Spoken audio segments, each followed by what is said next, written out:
early. It's 8:30 a.m. on Friday, March 14th, and this is going to be a quick podcast today. Yesterday, I was out working in my yard and noticed that somebody had put graffiti on the sidewalk next to my house along 2nd Street. So I used Oxnard's wonderful 311 app, which most of the time it seems to do a pretty good job, and put in a graffiti report. This morning when I got up, about 7 a.m., I noticed that the graffiti van was parked on my corner, but then quickly drove away. So I went out, assuming they had removed the graffiti from the sidewalk. Instead, I found that they had simply painted over it with gray paint. Not only that, they didn't even bother to remove the dirt that was on the sidewalk and ended up puddling paint next to the dirt. As you'll see in this video, you can still see the graffiti underneath the paint that they put on there. So basically all they did was graffiti over graffiti, and it looks terrible now. I did a second graffiti request yesterday, a block away, because somebody had painted the word Trump in red, white, and blue letters on the curb. So this is what it looked like when I put in the request,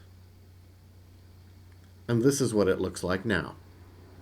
Pretty, huh? In the middle of the historic district?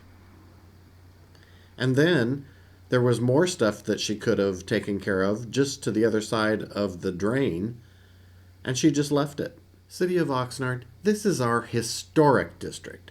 This is an area that we should be building up and improving and be proud of. But this is the kind of customer service you find acceptable from our graffiti department? If I were to take a dead tree out of my yard, the city would have a conniption fit without me getting a permission for taking out a historic tree. In fact, that's what happened right after we moved into this house. Neighbors tattled because we took out a tree that was dead. But you're going to allow the graffiti department to just add more graffiti over the top of graffiti in our historic district? Where is your pride? Where are these people's pride? Who even works for the graffiti department and walks up to something like that and finds that an acceptable way to remove graffiti? Who approved this? I want to know who approved it. Consider this a public record request. I'd like to know who the supervisor was that approved them sending these people out to put graffiti over graffiti. And I will do a follow-up video on who that person was. I can't imagine that our city council finds this acceptable, because it's not. Thank you.